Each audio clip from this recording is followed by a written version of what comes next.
Oke, malam hari spesial ini saya tidak berlama-lama karena saya ingin sharingkan sesuatu kepada Anda semua ya. Nanti tentu saja kita akan diskusi atau tanya jawab ya berkenaan dengan hal yang penting ini, yaitu bagaimana Anda semua bisa melipat gandakan kekayaan Anda ya dalam masa depan melalui yang namanya digital mining atau penambangan digital ya. Dan tentu saja faktor pentingnya adalah dasar semuanya adalah bagaimana Anda bisa merencanakan keuangan Anda dengan tepat dan efektif di masa seperti saat ini ya. Oke, saya akan mulai cerita saya mengenai bagaimana Anda semua bisa melipat gandakan kekayaan melalui yang namanya digital mining. Ya, nanti kita bisa sambil diskusi setelah presentasi saya, singkat saja untuk rekan-rekan sekalian semuanya ya. Oke, jadi tema kita malam hari ini adalah digital mining revolution, teman-teman sekalian ya. Oke, saya yakin sekali rekan-rekan sekalian semua tentu saja Anda ada dalam masa yang berbeda-beda dalam konsep perencanaan keuangan ya. Ada rekan-rekan yang mungkin hari ini masih dalam masa mengumpulkan uang ya. Jadi Anda hari ini sudah punya profesi pekerjaan, Anda sudah punya bisnis hari ini dan Anda saat ini sedang dalam proses mengumpulkan uang. Kemudian uang yang Anda kumpulkan tadi Anda simpan dulu di tempat yang aman ya untuk Anda gunakan di kemudian hari untuk berbagai macam tujuan. Mungkin saja Anda ada dalam posisi yang pertama ini, masa mengumpulkan uang ya. Nah, ada juga mereka yang sudah ada dalam masa yang kedua, yaitu masa melipat gandakan uang. Artinya mereka yang ada dalam posisi masa melipat gandakan uang tentu saja sudah memiliki uang sebelumnya ya, dan bisa saja Anda adalah salah satunya ya. Jadi Anda sudah punya uangnya ya, dan Anda sudah simpan sebelumnya. Nah, tentu saja masa ini penting karena masa ini adalah masa di mana Anda harus melipat gandakan uang Anda dalam instrumen keuangan yang saya bahas hari ini ya. Jadi hari ini saya tidak bahas bagaimana Anda melipat gandakan uang Anda dari sebuah bisnis. Karena kalau melipat gandakan uang Anda dari sebuah bisnis itu kategorinya masih dalam masa mengumpulkan uang. Tapi saya bicara hari ini bagaimana Anda yang sudah punya uang, Anda melipat gandakan uang Anda atau membuat uang Anda bekerja untuk Anda dalam yang namanya instrumen keuangan. Nah, ini adalah fase yang kedua dalam perencanaan keuangan. Setelah itu adalah fase yang ketiga disebut sebagai masa Anda mendistribusikan kekayaan. Ya, artinya kalau Anda sudah punya kekayaan cukup banyak, Anda mulai berpikir untuk diversifikasi dan bagaimana Anda mendistribusikan kekayaan itu. Ya, oke, nanti kita akan bahas ini lebih dalam. Ya, rekan-rekan sekalian, kalau kita bahas mengenai yang namanya instrumen keuangan, tempat Anda melipat gandakan penghasilan Anda hari ini, ya rekan-rekan sekalian ya, itu ada beberapa kategori ya instrumen finansial yang bisa Anda pilih dalam melipat gandakan kekayaan atau uang Anda. Ya, dan tentu saja ini adalah faktor yang penting. Kenapa? Karena ibaratnya dalam pertandingan sepak bola, Anda yang mencari nafkah itu disebut sebagai seorang striker. Anda tugasnya buat gol, ya. Tentu saja Anda sebagai seorang striker tidak bisa berjalan sendirian atau membuat gol sendirian. Anda harus ya dibantu dengan yang namanya gelandang. Nah, gelandang ini adalah investasi Anda dalam instrumen keuangan yang tepat, ya. Bagaimana gelandang bisa bantu Anda untuk membuat yang namanya gol. Demikian juga dalam perencanaan keuangan. Anda tidak hanya melulu menggunakan kekuatan Anda bekerja dan berbisnis untuk mencapai tujuan hidup Anda atau mencapai impian-impian Anda. Anda harus menggunakan kekuatan lain yang disebut sebagai instrumen keuangan. Tujuannya apa? Ya, tujuannya tetap untuk lebih mempercepat Anda mencapai impian. Ada 4 kategori di sini yang akan saya bahas pada malam hari ini ya. Yang pertama adalah instrumen keuangan yang disebut sebagai uang fiat. Uang fiat itu adalah uang yang kita kenal, rekan-rekan sekalian, ya, seperti uang yang kita gunakan ya dalam bentuk rupiah, US dollar, kemudian euro dan sebagainya, itu disebut dengan uang fiat. Dalam melipat gandakan kekayaan Anda ada 2 kategori dalam uang fiat, yaitu Anda bisa melakukan trading dan Anda juga bisa saving. Nah, nanti jelasnya saya akan ceritakan di belakang. Yang kedua adalah instrumen keuangan kedua, yaitu saham. Jadi Anda menjadi pemilik sebuah perusahaan, dan dalam saham Anda juga bisa melakukan yang namanya trading dan juga bisa saving atau membeli saham ya. Dan yang ketiga adalah gold atau emas ya. Jadi gold atau emas itu Anda juga bisa trading, Anda bisa saving menyimpan emas dan juga Anda bisa mining atau melakukan penambangan emas. Dan yang keempat yang hari ini kita akan bahas detail adalah Bitcoin. Anda juga bisa melakukan trading, ya bisa melakukan saving atau menyimpan dan mining yang terakhir atau menambang Bitcoin ya. Tentu saja ada banyak sekali instrumen keuangan yang mungkin sekali Anda sudah kenal. Saya hanya bahas yang 4 ini saja, jadi kita fokus sama 4 ya biar tak melebar kemana-mana. Karena satu contoh misalnya kalau kita bicara komoditas, banyak ya komoditas yang Anda bisa tempat Anda berinvestasi dalam instrumen keuangan. Tapi secara garis besar instrumen keuangan yang banyak dikenal oleh masyarakat kita adalah 4 kategori ini ya. Oke, kita akan bahas satu persatu rekan-rekan sekalian. Saya akan bahas yang pertama adalah uang fiat, yang tadi kita sebut uang fiat. Dalam kategori uang fiat melipat gandakan uang Anda yang menghasilkan uang fiat, tetap ada dua jenis, yaitu trading dan juga saving. Trading itu dalam uang fiat disebut sebagai trading forex atau foreign exchange ya. Jadi trading untuk mata uang ya, trading mata uang asing antara rupiah ke dolar, rupiah ke euro dan sebagainya. Tentu saja yang namanya trading forex ini tujuannya adalah mendapatkan rupiah. Ya, bukan mendapatkan US dollar atau euronya, tapi Anda bagaimana mendapatkan keuntungan dari capital gain, dari naik turunnya harga. Ya. Nah, tujuannya adalah mendapatkan yang namanya uang fiat. Jadi yang ditradingkan adalah uang fiat juga, tapi dapatnya juga sama-sama uang fiat. Dalam hal ini kalau Anda di Indonesia tentu saja rupiah. Ya. Yang kedua adalah saving. Saving itu adalah Anda menyimpan uang fiat. Contohnya apa? Deposito. Ya, deposito adalah satu kategori sederhana contoh ya. Selain itu banyak yang lain-lain ya teman-teman sekalian ya. Artinya banyak sekali instrumen yang lain yang mungkin saya tidak usah sebutkan satu persatu. Ya banyak kategorinya seperti reksadana dan sebagainya. Nah jadi deposito adalah salah satunya. Jadi Anda menyimpan uang fiat. Ya uang Anda simpan dan dari Anda menyimpan uang fiat itu Anda mendapatkan bunga. Ya kurang lebih sekitar menghasilkan 5% setiap tahunnya. Ya tapi sekali lagi hasilnya adalah uang fiat atau uang rupiah ya. Baik Anda trading maupun saving ya dalam bentuk uang fiat, hasilnya adalah rupiah ya. Yang kedua adalah trading saham. Tadi saya sudah sampaikan bahwa dan saving saham ya. Saham adalah Anda menjadi pemilik sebuah perusahaan. Ya, tentu saja Anda bisa melakukan trading, sama Anda jual beli kalau trading. Tapi kalau Anda jual beli, tentu saja Anda harus bolak-balik beli dan jual, bolak-balik beli dan jual, mendapatkan keuntungan dari capital gain. Ya, tentu saja kalau trading saham ya Anda tidak bisa mendapatkan dividen ya, karena dividen itu dibagikan biasanya setiap tahun sekali oleh sebuah perusahaan tertentu. Ya, tentu saja ada yang kedua yaitu saving. Ya, saving saham artinya Anda membeli saham, menyimpannya dalam jangka panjang dan Anda menikmati dividen setiap tahun biasanya. Ya, jadi syukur-syukurnya kalau Anda berinvestasi dalam saham yang perusahaannya bertumbuh bagus, ya otomatis Anda dapat dividen yang bagus. Ya, dan tentu saja trading sekali lagi itu hasilnya adalah uang fiat. Ya, jadi sekali lagi rupiah juga hasilnya. Demikian juga kalau Anda saving saham, hasilnya udah juga dalam bentuk yang sama yaitu uang fiat atau rupiah ya. Jadi artinya trading dan saving tujuannya yang saham ya, sama-sama tujuannya dan sama-sama menghasilkan yang namanya uang fiat, dalam hal ini adalah rupiah rekan-rekan sekalian ya. Berikutnya adalah emas. Nah, ini emas ya. Emas ini juga sama, ada tradingnya, ada savingnya, dan juga ada miningnya rekan-rekan sekalian ya. Jadi kalau kita bicara trading emas, itu juga Anda pasti sudah sering dengar ya. Trading emas itu sudah banyak hari ini. Nah, namun trading emas yang perlu Anda ketahui, Anda tidak sedang mengumpulkan emas kalau Anda trading emas. Di mana trading emas tujuannya sama, tujuannya adalah uang fiat. Ya, tujuannya mendapatkan rupiah, keuntungan ya, tentu saja dalam rupiah. Nah, itu adalah tujuan daripada trading emas. Nah, beda dengan saving. Saving itu berarti Anda menyimpan emas, baik emas digital maupun emas sebenarnya ya. Sama-sama tujuannya menyimpan emas. Nah, namun kalau saving, Anda menyimpannya itu dalam bentuk emas. Jadi artinya tujuan itu untuk mendapatkan yang namanya emas. Ya, jadi ini kita udah mulai agak berbeda nih dengan komoditas yang namanya emas ya. Ada lagi komoditas yang sering ditradingkan, misalnya di luar sana banyak ya komoditas-komoditas lain seperti batu bara dan sebagainya, banyak sekali. Nah, namun sekali lagi satu-satunya yang namanya saving yang tentu saja menghasilkan komoditas yang sama adalah emas ya. Demikian juga ada istilah mining. Mining itu adalah penambangan emas. Ya, rekan-rekan sekalian, hari ini saya yakin Anda tahu bahwa untuk mendapatkan emas itu ada dua cara ya. Anda bisa mining. Mining itu Anda buka penambangan emas sendiri gitu ya. Anda buka penambangan emas sendiri atau Anda bisa beli emas langsung di toko emas, kan begitu kan cara mendapatkan emasnya. Nah, kenapa ada orang yang bersedia mengeluarkan uang yang begitu besar untuk melakukan penambangan emas? Ya, satu contoh kebetulan di daerah saya di sana itu dekat di NTB sana itu ada yang namanya tambang emas Newmont. Ya. Di sana penambangannya besar sekali.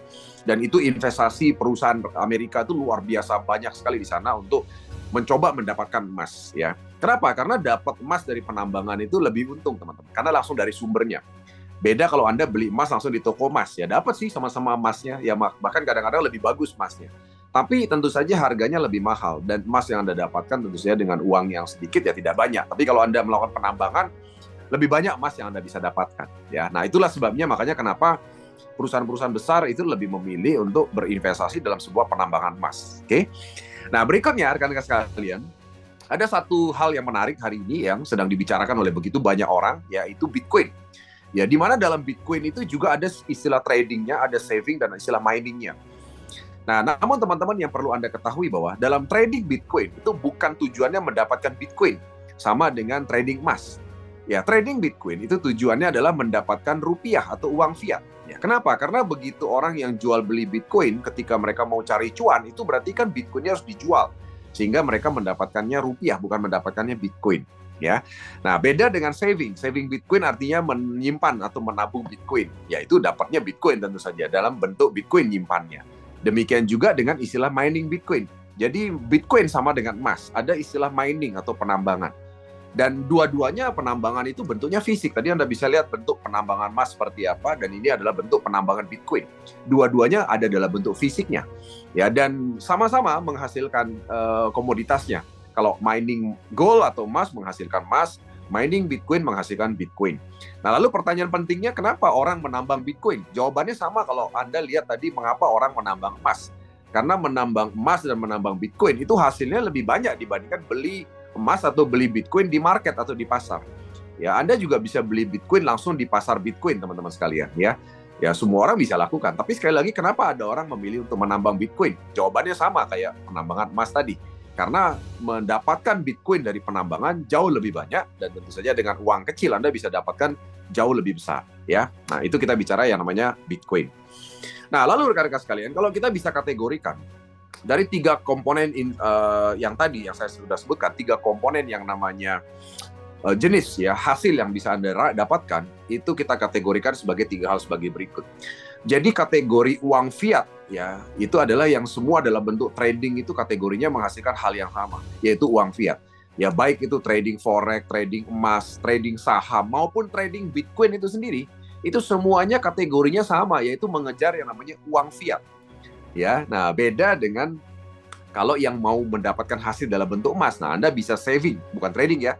Saving, membeli emas, atau mining, melakukan penambangan emas. Demikian juga dengan Bitcoin. Kalau Anda mau mendapatkan Bitcoin-nya, Anda bisa dengan dua cara, yaitu hanya bisa saving atau menyimpan atau membeli, dan juga mining atau melakukan penambangan Bitcoin. Jadi trading Bitcoin pun itu juga menghasilkan uang fiat. Ya, jangan salah paham ya. Trading Bitcoin tujuannya uang fiat, sekali lagi, bukan tujuannya untuk mendapatkan Bitcoin itu sendiri. Kenapa? Saya ulangi lagi sekali. Karena dalam trading, Anda ketika mau cari cuan, ya Anda harus jual Bitcoin-nya. Sehingga yang Anda dapatkan adalah rupiah, bukan Bitcoin, sekali lagi, ya. Nah, itu dia rekan-rekan sekalian, ya. Nah, lalu saya mau ajak Anda mempertimbangkan. Ini adalah pertimbangan yang penting untuk Anda, rekan-rekan sekalian, ya. Di mana pertimbangan ini apabila Anda memilih, ya, itu untuk menghasilkan uang fiat hari ini. Dari sekian banyak instrumen keuangan yang tadi saya sudah sampaikan, Anda sudah bisa lihat ya, bahwa sebagian besar atau sebagian banyak orang itu lebih memilih untuk menghasilkan yang namanya uang fiat ya dalam semua instrumen keuangan yang mereka pilih. Nah, saya akan mengajak Anda melihat bagaimana sebenarnya hal yang Anda dapatkan ketika Anda menghasilkan uang fiat. Satu contoh yang pertama adalah US dollar. Ini adalah sebuah grafik ya harga atau kekuatan daya beli daripada US dollar dari tahun 2008 sampai 2018. Artinya dalam 10 tahun di 2008-2018, kekuatan atau daya beli US dollar itu menurun terus. Dan kalau Anda teruskan grafiknya hari ini juga menurun terus ya. Jadi grafik ini menurun dari 10 tahun terakhir 2008 sampai 2018 itu minusnya 30%. Artinya kalau Anda simpan uang Anda dalam US dollar ya di 2008 senilai 100.000 US dollar, maka di 2018 itu berkurang 30%. Berarti menjadi hanya sekitar 70.000 US dollar. Jadi berkurang 30% maksudnya nilai uangnya. Padahal secara fisik uangnya sama-sama 100.000 US dollar. Tapi daya belinya menjadi cuma berkurang 30%, menjadi sisa sekitar 70%-an. Ya. Nah, bagaimana dampaknya terhadap rupiah? Kita lihat sekarang rupiah. Nah, ini adalah perbandingan kalau rupiah, Anda simpannya tuh rupiah. Dan ini grafiknya lebih baru lagi ya. Dari 2014 sampai dengan 2024. Jadi kalau rekan-rekan lihat dari 2014 sampai 2024, itu ternyata terjadi penurunan kekuatan daya beli daripada rupiah. Itu sekitar minus 80%. Ya, kenapa seperti itu? Karena berdasarkan patokan daripada nilai tukar rupiah terhadap US dollar, dan Anda semua tahu US dollar adalah pemegang kekuatan kunci daripada perekonomian dunia. Harga rupiah terhadap US dollar di 2014-2024 itu minusnya sekitar 25%. Nah, minus 25% itu membuat ya penurunan kekuatan rupiah kita minus 80% dalam 10 tahun terakhir. Artinya dari 2014 hingga 2024. Artinya sekali lagi kalau Anda simpan uang 1 miliar di 2014, maka di 2024 ini itu uang Anda tetap 1 miliar memang secara fisik. Tapi kekuatan daya belinya itu seakan-akan cuma 200 juta gitu loh maksudnya. Ya, itu artinya kekuatan uang Anda dalam bentuk rupiah itu menurun drastis. 80% 10 tahun itu berarti di atas 8% setahunnya. Kenapa bisa begitu? Ya, karena di Indonesia ini terjadi yang namanya inflasi plus devaluasi.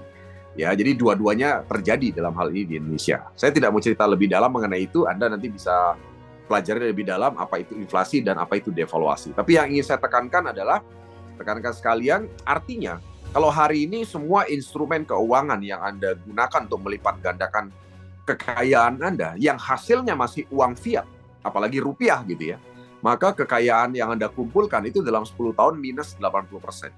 Ya, atau berkurang 80% kekuatan powernya, ya, atau daya belinya berkurang, ya. Nah, ini yang terjadi yang seringkali kita tidak sadari. Dan kalau Anda tidak berinvestasi dalam instrumen keuangan yang tepat, maka secara tidak Anda sadari, kekayaan Anda sebenarnya dalam 10 tahun itu berkurang 80%. Ya, nah inilah yang disebut dengan inflasi dan devaluasi yang menggerus kekayaan Anda tanpa Anda sadari, ya. Oke. Dari dua kategori tadi rekan-rekan sekalian, saya ingin mengajak Anda melihat dan mempertimbangkan ini. Ya, jadi ini adalah pertimbangan penting. Mengapa saya mengajak Anda berinvestasi dalam bentuk instrumen investasi keuangan yang menghasilkan komoditasnya, bukan menghasilkan uang fiat. Ya, yaitu dalam hal ini tentu saja hanya ada dua ya, yaitu yang menghasilkan emas dan yang menghasilkan Bitcoin. Karena yang lain semua hasilnya adalah uang fiat. Tadi Anda bisa lihat kan, Anda mau investasi saham, ya kan, reksadana, Anda mau investasi di foreign exchange dan sebagainya, semua hasilnya uang fiat. Dan Anda bisa lihat tadi bahwa hasil uang fiat itulah yang terjadi. Nah, tapi beda dengan hasilnya komoditas seperti emas dan Bitcoin. Ya, mungkin saja ada komoditas yang lain, tapi saya nggak mau bahas yang itu. Karena yang cukup dikenal masyarakat kita adalah emas dan Bitcoin hari ini. Ya. Dan Bitcoin sudah diakui sebagai salah satu aset hari ini di Indonesia dan di dunia. Sebagai contoh, misalnya, ini adalah sebuah komparisi rekan-rekan sekalian. Jadi kalau Anda misalnya menyimpan emas di 2010 atau membeli emas tahun 2010, harga emas saat itu adalah 500.000 per gramnya. Sementara di 2024 itu adalah harganya 1,5 juta sekian per gramnya. Artinya kalau Anda berinvestasi dalam instrumen emas, ya kan, maka dalam 14 tahun 2010-2014 itu kekayaan Anda berlipat 2,13%. Jadi 213% itu kan artinya sama dengan 2,13 kali kekayaan Anda. Ya, jadi kalau Anda kekayaannya 1 miliar menjadi 2,1 miliar misalnya seperti itu. Ya, jadi berlipat dalam 14 tahun 2,1 kali lipat. Ya. Nah, sementara kalau kita komparisi dengan Bitcoin, Bitcoin itu tahun 2010 harganya Rp27 per satu Bitcoin. Ya, di mana harga di 2024 kemarin ya, dan hari ini masih ya sekitar 1,5 miliar per satu Bitcoinnya dalam 14 tahun. Itu artinya ada pertumbuhan ya, peningkatan nilai kekayaan 5,5 miliar persen. Bayangin, 5,5 miliar persen. 5,5 miliar persen itu banyak rekan-rekan sekalian ya. Saya mau kasih bayangan Anda betapa banyaknya 5,5 miliar persen ya. Jadi 5,5 miliar, 5 miliar 500.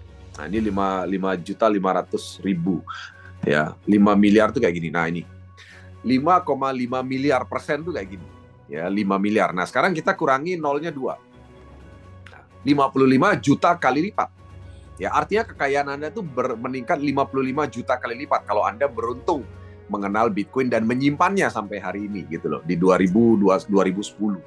Jadi 55 juta kali lipat. Jadi artinya kalau Anda punya uang 1M gitu ya. Misalnya ya, Anda punya uang 1M ya. Nah, ini 1M dikalikan dengan 55 juta kali. Nah, ini kekayaan Anda. Bayangin nih berapa nih, ya kan? 55.000 triliun. Bayangin, kalau Anda dulu udah kenal Bitcoin dan Anda berinvestasi 1 miliar. Nggak usah 1 miliar deh, 1 juta deh. Kalau Anda beli waktu itu 1 juta rupiah 2010 dikalikan dengan 55 juta kali lipat. Nah, ini artinya. Berarti 55. Berapa ini? Triliun, ya kan? 55 triliun rekan-rekan sekalian ya. Jadi uang 1 juta rupiah yang Anda belikan Bitcoin di tahun 2010 hari ini meningkat menjadi 55 triliun. Ya, saya nggak tahu menurut Anda ini adalah sebuah aset yang luar biasa atau tidak, tapi menurut saya Ini adalah sebuah aset yang luar biasa, teman-teman sekalian, ya. Kalau Anda bisa membayangkan betapa luar biasanya peningkatan value aset kekayaan Anda kalau Anda mengenal Bitcoin lebih awal. Ya, dan ini adalah sebuah histori dan yang akan terus terjadi di masa depan. Karena Bitcoin adalah sesuatu yang jumlahnya terbatas, ya. Oke, selanjutnya rekan-rekan sekalian. Saya ingin perlihatkan satu data lagi yang menarik mengenai Bitcoin untuk Anda lebih mempertimbangkan, ya. Mungkin saja bagi Anda, ya itu kan dulu Pak, 2010 sampai 2024 atau 14 tahun terakhir, ya kan. Nah, betul sekali, karena dalam perjalanan sebuah komoditas itu selalu ada yang namanya kurva, ya.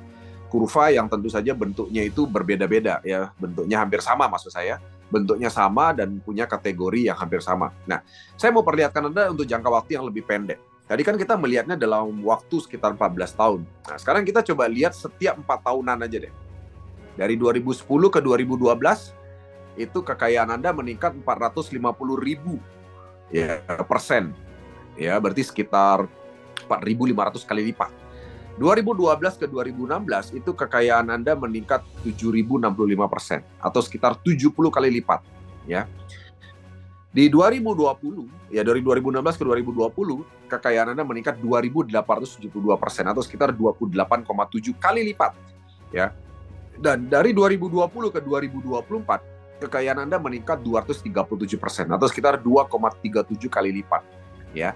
Nah, ini adalah perjalanan peningkatan value aset kekayaan Anda setiap 4 tahun sekali dalam perjalanan Bitcoin. Ya, nah jadi kenapa setiap 4 tahun sekali itu perjalanan Bitcoin itu begitu luar biasanya? Ya karena ada satu peristiwa yang namanya halving. Nanti saya akan ceritakan lebih dalam mengenai halving. Ya, lalu mengapa ya kan komoditas seperti Bitcoin itu harganya ternyata meningkat terus, rekan-rekan sekalian?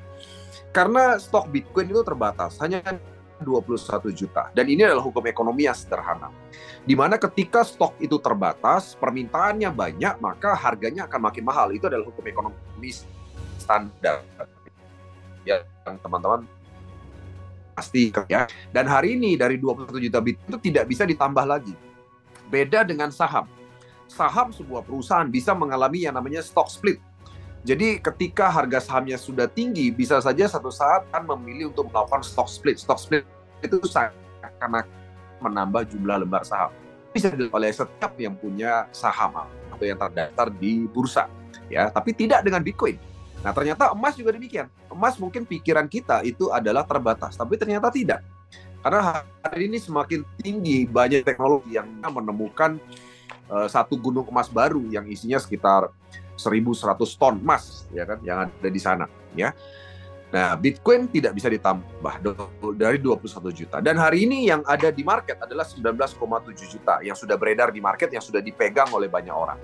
Sementara supply sisanya yaitu sekitar 1,2 juta itu masih ada dalam proses penambangan hari ini. Nah, inilah yang dikejar oleh semua perusahaan yang melakukan mining Bitcoin atau penambangan Bitcoin. Ya, jadi sebuah perusahaan penambangan Bitcoin sama dengan perusahaan penambangan emas. Itu mereka tidak membeli atau memiliki emas dari market. Mereka mengambil dari penambangan. Ya, kalau emas yang ngambil di gunung.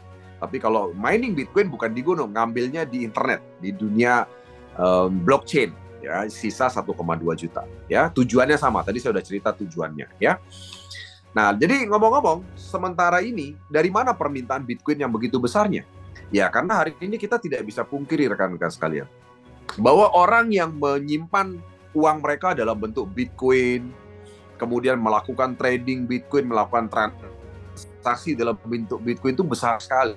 Indonesia saja berdasarkan kemarin ada satu survei dari Metro TV di 2024 kemarin, jadi transaksi Bitcoin di Indonesia itu mencapai 500 triliun lebih dalam 1 tahun di 2024, ya. Nah, lalu kalau dunia berapa besar sebenarnya? Ya ini sekitar 391 triliun di volume 24 jam terakhir yang saya sudah sampaikan, ya. Jadi itu adalah satu hari volume transaksi Bitcoin, hampir ratusan triliun dalam satu hari. Ya, nah tentu saja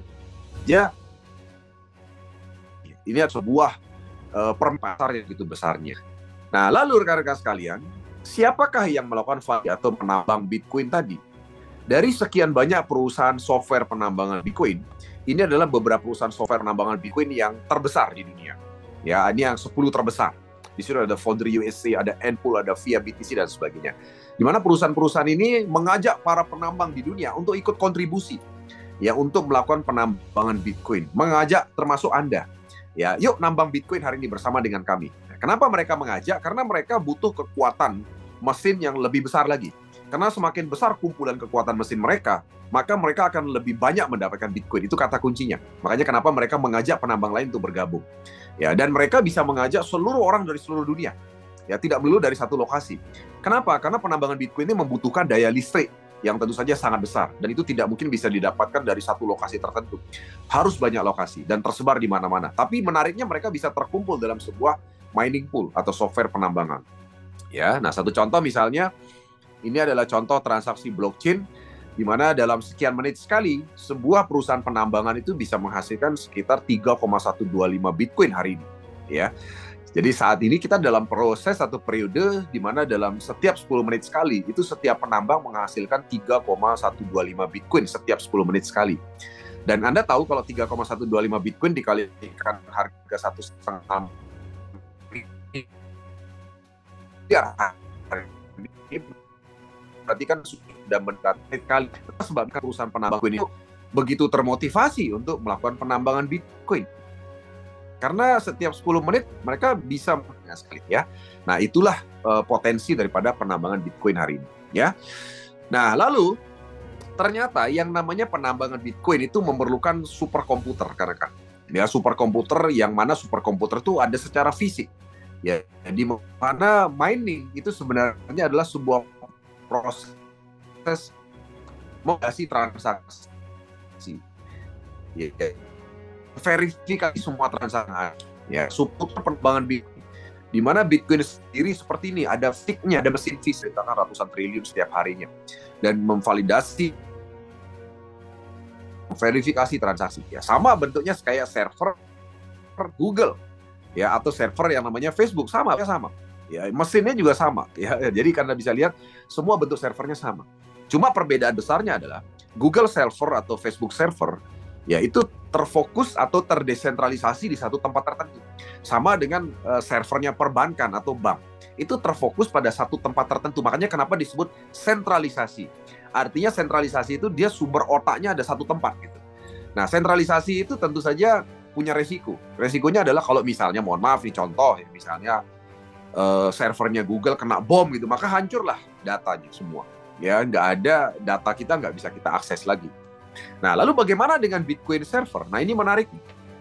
Bitcoin server itu tidak desentralisasi. Bitcoin server itu desentralisasi. Artinya apa? Desentralisasi adalah dia tersebar di seluruh dunia. Kenapa seperti itu? Karena seperti yang tadi saya sudah sampaikan, setiap orang yang memiliki superkomputer itu boleh melakukan penambangan Bitcoin. Dan ini adalah Bitcoin mining map yang Anda bisa cari di Google. Ini adalah negara-negara tempat adanya lokasi server Bitcoin atau penambangan Bitcoin kita sebutnya ya. Nah, di mana yang warna lebih gelap itu menunjukkan bahwa di situ sangat banyak sekali yang namanya miner atau penambang Bitcoin, baik yang pribadi menambang ataupun yang perusahaan melakukan penambangan. Dan tentu saja di dunia kita lihat USA paling besar, 35% perusahaan penambangan Bitcoin ada di sana. Kazakhstan 18%, Rusia sekitar 11%. Ya, Anda bisa lihat di sini. Ya, di Indonesia juga ada. Anda kalau boleh lihat di Indonesia ini juga ada penambangan Bitcoin yang sporadik sifatnya. Ya, jadi orang-orang tertentu yang melakukan penambangan Bitcoin. Oke. Nah, jadi teman-teman sekalian, ya komponen penting dalam penambangan Bitcoin adalah selalu ada yang namanya hardware dan software. Ya, dalam penambangan. Hardware-nya tadi Anda sudah lihat. Hardware itu adalah mesinnya, listriknya, kemudian lokasi penambangannya, ya kan? Nah, malam hari ini saya mau perkenalkan Anda. Ada satu proyek yang sedang disiapkan, bukan disiapkan ya, sudah berjalan sejak 2018 oleh sebuah provider penambang yang disebut sebagai Minebase. Ya, jadi proyek ini adalah proyek Minebase yang akan saya ceritakan. Di mana mereka sudah secara profesional menambang Bitcoin sejak 2018 dan hari ini proyek ini Anda dengar secara langsung bagaimana proyeknya. Nanti saya akan perlihatkan. Nah, perusahaan hardware atau software atau provider penambangan itu banyak rekan-rekan sekalian. Ini adalah 3 yang mungkin Anda bisa kenal dan cari di internet, yaitu Minebase, ada Genesis Mining, ada HOOD 8 ya. Nah, tentu saja dalam komponen penambangan Bitcoin juga harus ada softwarenya. Ya sama kayak komputer teman-teman ya. Anda tahu komputer itu kan ada hardware, ada juga softwarenya. Nah softwarenya ini adalah Binance Pool, ada Foundry USA dan ada Npool. Ya, nah jadi hari ini kita bekerja sama dengan Foundry USA dan Binance Pool. Ya, jadi artinya inilah komponen penting dalam penambangan Bitcoin. Nah, lalu rekan-rekan sekalian, hari ini kami ingin menceritakan kepada Anda bahwa dalam melakukan penambangan Bitcoin, Anda tidak harus terlibat secara fisik atau disebut dengan physical mining. Di mana physical mining itu Anda harus membeli mesinnya, menyiapkan komputernya di rumah Anda, ya kan? Dan Anda harus terlibat mengurusin programnya setiap hari. Ya, dan Anda harus mengelola biaya listrik, biaya maintenance. Itu disebut dengan physical mining. Nah, hari ini di dunia penambangan Bitcoin ada disebut dengan digital mining. Digital mining Anda tidak perlu kemana-mana, tidak perlu menyiapkan mesin di rumah Anda. Anda tinggal siapkan perangkat handphone Anda saja. Nah, di mana Anda tinggal menikmati hasil tambang berupa Bitcoin. Dan Anda bisa mengumpulkan Bitcoin sama dengan penambang fisik tadi. Ya, tapi menariknya adalah Anda tidak dikenakan atau tidak perlu repot mengurusin biaya listrik dan biaya maintenance. Karena sifatnya adalah kontrak. Ya, dan kenapa disebut digital mining? Atau orang biasanya kenal dengan istilah cloud mining. Ya, karena Anda berada dimanapun, ya Anda tidak harus berada dekat dengan lokasi penambangan. Ya, Anda berada dimanapun, Anda tetap mendapatkan yang namanya Bitcoin. Nah, inilah salah satu proyek yang terus terang kami dari Crypto Academy hari ini sharing kepada Anda. Dan tentu saja Anda punya kebebasan atau keleluasaan untuk menentukan pilihan Anda dalam melakukan penambangan Bitcoin, ya. Project ini tentu saja didukung oleh orang yang profesional, ya. Project digital mining ini dikelola oleh iMine, di mana CEO-nya adalah Jos Mesquita, seorang Portugal, ya. Jadi satu negara dengan Ronaldo, ya. Dan beliau sudah sering ke Indonesia, sudah sering ke Bali, ya kan. Dan secara pribadi saya juga kenal beliau, ya. Dan beliau adalah seseorang yang sangat humble, luar biasa. Anda bisa cari profil beliau di LinkedIn, ya kan, di Google dan sebagainya. Jadi CEO ini adalah orang yang profesional, iMine. Kemudian di belakang iMine itu ada pemiliknya sebenarnya, yaitu Mindbase. Jadi sebagai informasi buat Anda, yang memiliki iMine-nya adalah Mindbase. CEO-nya adalah Eyal Abramovich. Mindbase adalah mining provider company-nya yang menyediakan hardware penambangan. Nah, rekan-rekan nanti bisa lihat pidato CEO Eyal Abramovich di saat acara ulang tahun kedua daripada iMine di Dubai. Anda bisa dengar statement-nya langsung bahwa beliau mengatakan bahwa di belakang iMine itu adalah Mindbase. Ya, nanti Anda dengar sendiri pidatonya, ya. Dan Eyal Abramovich bukan orang sembarangan. Anda boleh cari di Google siapa ini. Ya, jadi orang-orang yang saya sebutkan ini bukan orang yang hantu ya teman-teman ya. Tahu hantu ya? Hantu itu orang yang tidak ada gitu loh. Karena Anda kalau lihat perusahaan-perusahaan money game, scammer gitu ya.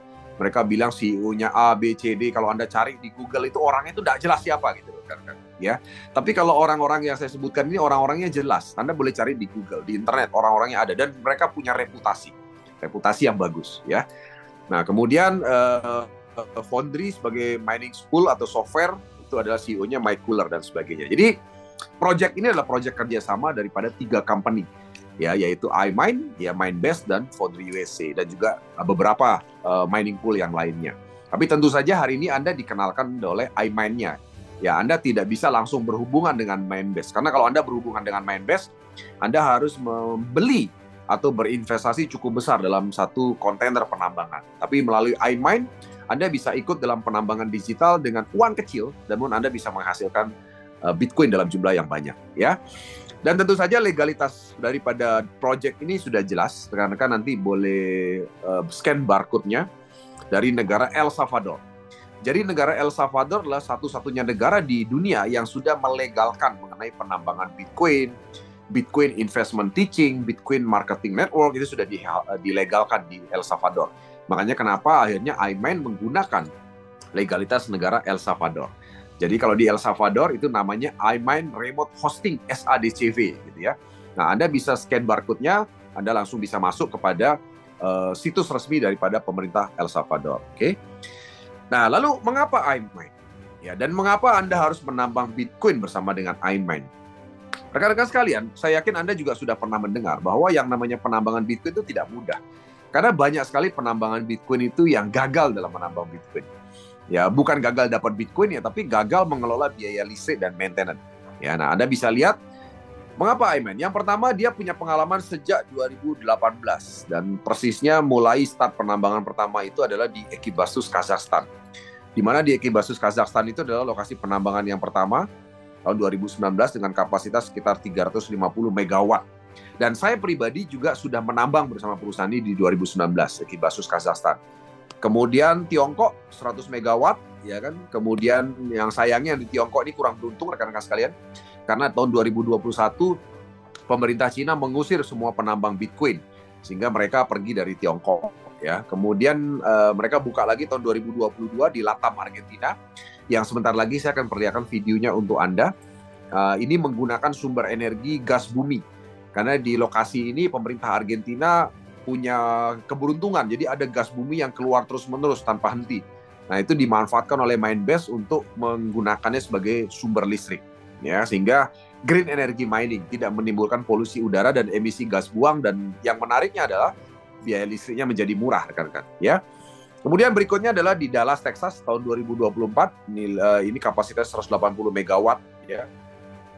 Di mana yang terakhir ini baru saja dibeli oleh Minebase karena ada satu perusahaan penambangan Bitcoin yang bangkrut di sana di Dallas, dibeli oleh mereka dan mereka mendapatkan harga yang spesial. Nah, ini rekan-rekan bisa lihat nih, ada CEO Minebase, ada CEO iMine, di sini ada Mr. Park Han-il, partner kami di Korea Selatan, ada Mr. Lee Dong-uk, ini partner kami juga dari Korea Selatan, dan mereka udah kayak keluarga, sudah sering datang ke Bali, dan demikian sebaliknya, saya juga sudah sering ke sana, ke Korea, untuk bertemu dengan mereka, jadi kami udah kayak keluarga, ya. Jadi orang-orang ini terus terang kami kenal secara pribadi, rekan-rekan sekalian, ya. Jadi bukan sekedar hanya dilihat di foto saja. Nah, kemudian rekan-rekan kita akan lihat sama-sama. Berikut ini adalah video daripada lokasi penambangan yang ada di Latam, Argentina, ya. Nanti yang lokasi lain Anda bisa cari di Google, ya. Ini Anda bisa secara lebih jelas bisa melihat lokasi penambangan yang di Latam, Argentina, ya. Oke.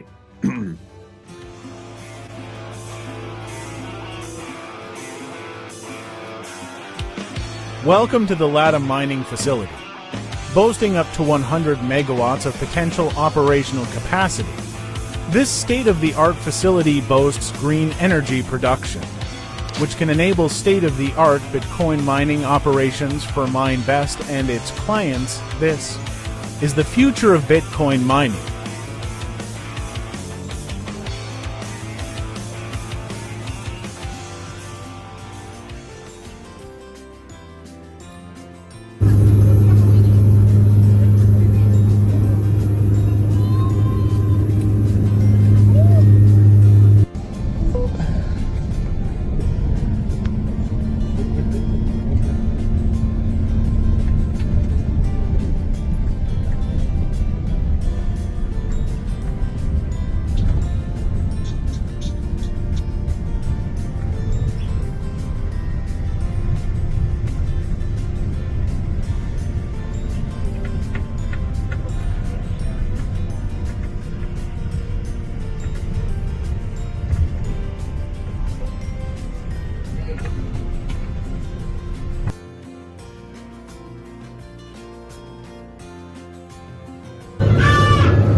Hello everyone, thank you for coming here. Hola a todos, gracias por venir aquí.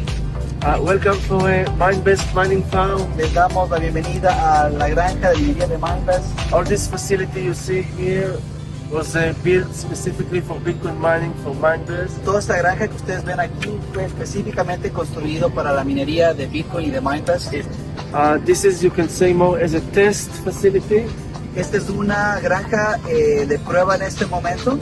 And once we prove it's profitable for both sides, we can go to 100 megawatts. Y una vez que hemos probado que realmente la rentabilidad es óptima, nos mudaremos a una granja de 100 megawatts. We invested here a few millions of dollars. Hemos invertido aquí varios millones de dólares.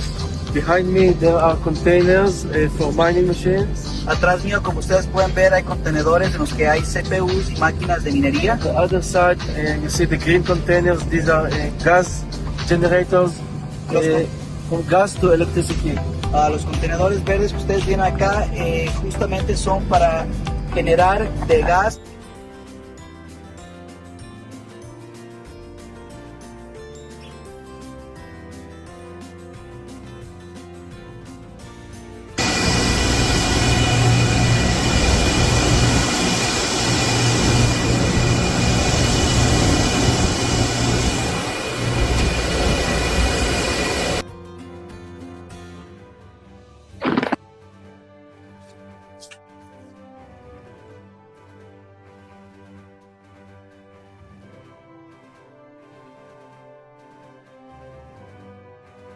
Oke, baik. Rekan-rekan tadi sudah melihat ya bagaimana lokasi penambangan di Latam Argentina, dan rekan-rekan sekalian nanti jika ada kesempatan silakan ya, itu bisa dikunjungi ya. Kemarin yang di Texas terakhir, mereka yang membeli paket 100.000 US dollar itu langsung bisa datang ke lokasi tambang yang di Texas ya. Nah, nanti di tahun ini itu ada beberapa promo yang Anda bisa dapatkan untuk bisa berangkat langsung ke Latam dan juga Texas ya. Oke, rekan-rekan sekalian, jadi melalui digital mining iMine, Anda bisa mengontrol dan mendapatkan hasil Bitcoin setiap hari selama kontrak ya, 24 jam nonstop. Jadi artinya tanpa henti ya, tanpa hari libur, dan Anda bisa dapatkan setiap harinya, dan yang masuk ke dalam akun Anda atau handphone wallet Anda adalah sudah bersih, sudah dikurangi dengan biaya listrik dan maintenance lainnya ya. Jadi dan Anda juga bisa melakukan penarikan secara fleksibel dari akun Anda ke exchanger yang Anda pilih ya, baik exchanger lokal maupun internasional ya, dan juga Anda bisa mendapatkan dukungan support secara online di dashboard ya. Nah, jadi enaknya inilah dalam melakukan penambangan Bitcoin bersama iMine ya. Anda bisa memilih beberapa paket penambangan dari nano 4,6 juta, kemudian mikro 9,2 juta, kemudian paket mini 18,5 juta, dan tentu saja yang membedakan adalah kekuatan power mesinnya. Anda bisa lihat antara yang nano 15 terahash, mikro 30 terahash, dan mini itu sekitar 60 terahash ya. Dan tentu saja semakin cepat kekuatan mesin, tentu saja hasil Bitcoin yang Anda terima setiap harinya juga akan makin besar ya. Nah, demikian berikutnya ada basic 37 juta dengan kekuatan mesin 120 terahash, standar 64,7 juta 210 terahash, dan gold 194,2 juta 679 terahash. Tentu saja Anda bisa mendapatkan promo yang berbeda jika Anda misalnya melihat ini di waktu yang berbeda ya. Karena promo kita sangat fleksibel, makanya kenapa disebut dengan interactive mining. Ya, artinya orang yang bergabung di waktu yang berbeda bisa mendapatkan kekuatan mesin yang berbeda. Ya, namun ketika Anda sudah kontrak, maka kekuatan mesin itu akan berlaku sampai dengan akhir kontrak Anda, baik itu 1.200 hari atau 1.400 hari, atau sekitar 3,8 tahun ya. Nah, satu contoh rekan-rekan sekalian, ya misalnya ini adalah satu contoh paket mesin gold, di mana di paket mesin gold itu Anda bisa lihat contoh ini adalah hasil mining Bitcoin sekitar 10 hari terakhir dalam sebuah paket gold yang 194,2 juta tadi ya, di mana Anda bisa lihat bahwa hasil setiap harinya adalah dalam bentuk Bitcoin. Ya, namun di sebelah kanannya ada value USDT-nya.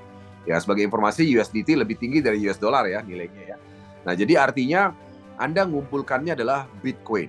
Ya, dan selama kontrak kalau dengan hasil seperti ini, maka kurang lebih ya 0,0025 Bitcoin setiap hari, berarti selama kontrak Anda kurang lebih bisa mendapatkan 0,35 Bitcoin. Ya, nah jika seandainya nanti harga Bitcoin 4,5 miliar sesuai prediksi, ya, maka value aset Anda yang 0,35 Bitcoin itu akan menjadi 1,5 miliar. Ya, jadi dari 194 juta menjadi 1,5 miliar. Itu kalau harga satu Bitcoinnya 4,5 miliar. Tentu saja kita berharap lebih tinggi, karena dalam perjalanan pengalaman dalam 15 tahun terakhir, 4 tahun sekali lipatannya luar biasa. Ya, nah ini adalah prediksi yang kami gunakan dari beberapa sumber yang kami percaya dan sudah terbukti berhasil memprediksi dengan mendekati harga Bitcoin dalam perjalanan sejak 2010 sampai dengan 2024. Ya.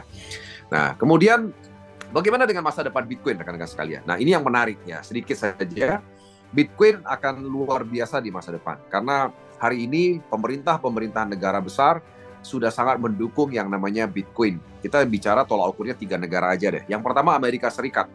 Saya rasa Anda udah banyak dengar beritanya. Presiden Donald Trump, ya kan, kemudian Presiden Rusia dan Presiden China sekarang itu sudah merubah kebijakan mereka terhadap yang namanya Bitcoin. Yang tadinya anti dengan Bitcoin. Anda dengar aja, Trump dulu pada saat masih zaman presidennya dia dulu, itu sangat anti dengan Bitcoin. Tapi hari ini luar biasa. Ya, dia sangat pro terhadap Bitcoin. Ya, bahkan berencana mencadangkan devisa negara Amerika Serikat dalam bentuk Bitcoin dengan membeli 200.000 Bitcoin tiap tahun. Presiden Rusia juga begitu. Dan juga Presiden China juga begitu. Dan tentu saja ini akan diikuti oleh banyak negara-negara lainnya. Yang kedua adalah corporate FOMO. Corporate FOMO ini artinya hari ini banyak sekali perusahaan-perusahaan besar dunia yang mulai menggunakan Bitcoin sebagai Bitcoin treasury asset. Ya, jadi aset harta karung untuk masa depan perusahaan. Ya, dan sudah dilakukan oleh banyak sekali perusahaan raksasa dunia. Ya, kemarin saya baru dapat laporan ya Tesla ya memiliki sekitar 11.500 Bitcoin. Itu mencatat keuntungan sekitar 600 juta dolar selama tahun 2024 dari Bitcoin saja. Ya, kita tahu Tesla tentu saja memiliki banyak sekali aset di tempat lain ya. Tapi beliau Tesla memiliki sekitar 11.500 Bitcoin yang membuat keuntungan perusahaan juga meningkat tajam, yaitu sekitar 600 juta dolar. Anda bisa cari beritanya di Google ya. Demikian juga dengan MicroStrategy ya, dan langkah-langkah perusahaan besar ini diprediksi akan diikuti oleh banyak sekali perusahaan-perusahaan lainnya ya. Dan tentu saja akan terjadi pergeseran dari yang namanya pengguna retail menjadi pengguna corporate ya, dengan adanya perusahaan-perusahaan besar yang mendahului langkah penting buat perusahaan mereka. Dan yang terakhir adanya ETF double demand. Apa itu ETF, rekan-rekan sekalian? ETF itu adalah bagaimana Bitcoin itu dijual seperti sertifikat emas ya. Jadi artinya banyak orang yang takut beli Bitcoin karena mereka tidak tahu cara membeli Bitcoin, akhirnya mereka percayakan kepada fund manager atau asset management. Mereka beli sertifikat Bitcoin. Jadi Bitcoin itu dijual dalam bentuk sertifikat. Jadi orang yang membeli sertifikat Bitcoin atau ETF itu tidak betul-betul pegang Bitcoinnya. Mereka membeli sertifikat Bitcoin. Tapi mereka bisa mendapatkan keuntungan layaknya pemegang Bitcoin. Nah, itu sudah dijual di bursa. Ada beberapa bursa dunia, yaitu New York, Amerika Serikat, Hong Kong, kemudian Singapura sudah tersedia Bitcoin ETF. Indonesia belum ya. Tapi yang jelas ini diprediksi akan membuat ya penetrasi Bitcoin itu akan masuk lebih kencang lagi di tahun ini dan tahun-tahun ke depannya. Artinya yang beli Bitcoin ini bukan lagi retail, tapi corporate dan orang-orang kaya yang konvensional. Ya, karena kita tahu bersama bahwa banyak orang kaya itu kan masih di kalangan-kalangan konservatif ya, sehingga mereka lebih nyaman dengan membeli Bitcoin dalam bentuk sertifikat Bitcoin. Ya, oke, baik rekan-rekan sekalian. Jadi yang penting adalah bagaimana dengan jumlah Bitcoin Anda di masa depan? Itu pertanyaan pentingnya. Ya, jadi Anda sudah dengar ini semua, tapi tidak semua orang akan menangkap sebuah informasi dan mencerna dan memaknai dan juga mengimani sebuah informasi. Ya, saya sendiri terus terang orang yang kenal Bitcoin dari harga 6 juta rupiah, teman-teman sekalian. Ya, dari 6 juta kemudian tembus 300 juta, ya tembus 1 miliar dan seterusnya, itu saya lihat dengan mata kepala sendiri. Ya, dan tentu saja memang harus dialami sendiri bagaimana luar biasanya kenaikan harga sebuah Bitcoin. Nah, oleh sebab itu rekan-rekan sekalian, di masa depan Anda mau melipat gandakan aset Anda dalam bentuk apa gitu kan. Tadi saya sudah bahas bahwa kalau Anda melipat gandakan aset Anda dalam bentuk uang fiat, maka harta Anda tergerus 80% dalam 10 tahun. Tapi kalau Anda menyiapkan melipat gandakan aset Anda dalam bentuk uang digital, yaitu Bitcoin, karena tidak ada uang digital kedua, tidak ada second best, ya kan? Jadi Anda jangan bermain-main dengan kripto lain, karena selama kripto itu ada CEO-nya, ya kan? Atau koin itu ada CEO-nya, itu bukan koin sebenarnya. Ya, Bitcoin ini tidak ada foundernya, tidak ada CEO-nya, tidak ada perusahaan di belakangnya. Ya, servernya tidak terpusat, servernya ada di mana-mana di seluruh dunia. Ya, jadi kalau ada orang yang mau menghancurkan Bitcoin itu susah kan kalian. Artinya harus memadamkan listrik seluruh dunia, mematikan jaringan internet seluruh dunia, maka baru matilah Bitcoin. Ya, nah tapi beda dengan hal-hal lain yang ada CEO, ada perusahaan, ada server terpusat, tentu saja sangat bergantung kepada hal-hal itu. Ya, nah oleh sebab itu sesuai dengan prediksi kami, kalau Anda punya 0,1 saja Bitcoin di masa depan, berarti aset Anda bertambah 30.000 US atau 450 juta. Kalau 1 Bitcoin sampai dengan 2028 Anda punya perkiraan nilai aset Anda adalah 300.000 US atau sekitar 4,5 miliar. Ya kan, kalau punya 3 Bitcoin berarti 15 miliar. Kalau punya 10 Bitcoin berarti 45 miliar. Nah, pilihannya di tangan Anda, rekan-rekan sekalian. Mau berapa Bitcoin yang Anda miliki? Dan tentu saja kami memiliki cara mudahnya, yaitu dengan melalui proses penambangan Bitcoin. Ya, contoh, kalau Anda misalnya mau punya 1 Bitcoin dalam 4 tahun ke depan, kalau Anda siapkan dengan mesin penambangan, Anda perlu investasi sekitar 2,6 M. Tapi kalau dengan digital mining seperti iMine, Anda cukup siapkan sekitar 582 juta. Maka prediksinya sekitar dalam 1.400 hari atau 3,8 tahun ke depan, Anda udah punya 1 Bitcoin minimal dengan 582 juta. Ya, nah itu menariknya. Jadi uangnya lebih sedikit, tapi Anda bisa dapat Bitcoin 1 Bitcoin. Ya, demikian rekan-rekan sekalian. Ya, jadi Anda silakan bisa mulai bergabung bersama kami untuk mulai melakukan penambangan digital bersama dengan iMine, dan tentu saja Anda bisa mendapatkan Bitcoin dengan cara yang mudah, ya, murah, ya kan, dan tentunya lebih aman dan safe untuk Anda, karena Anda mempercayakan kepada perusahaan yang sudah profesional dalam melakukan penambangan Bitcoin, sudah berpengalaman dan sudah terbukti menghasilkan Bitcoin dalam perjalanan kesulitan yang luar biasa dalam perjalanan penambangan Bitcoin, dan terbukti mereka masih tetap berhasil sampai hari ini. Jadi demikian rekan-rekan sekalian presentasi saya, ya. Selamat malam semuanya. Selanjutnya